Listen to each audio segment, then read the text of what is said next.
Hello friends, good evening. मु रिंकी, मु शिलंग रे रहे। मु एक्चुअली फॉरेस्ट कॉलोनी रे रहे। एटा गला बेले मो घरु बुद्धिस्ट टेम्पल पड़े। तो पोलोटा एक्चुअली मो घरु बेसी दूर नुहे, एमती 200 मीटर्स हम। तो रास्तार एमती बुद्धिस्ट टेम्पल पड़े।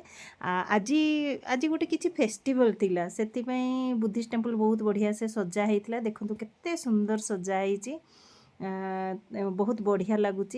तापरे आमे चलिकी गलु। तापरे सेठू आमे सबू परिवा पत्र किनिबा पई गलु। देखंतु रास्ता साइड रे केमती सबू बिक्री होची परिवा पत्र। एठी साधारणतः सबू लेडीज माने ही बिक्री करंती। आ एठी से लेडीज मानंकु माने कोंग बोली कहा जाए। आ एटा होची गारो बाजार।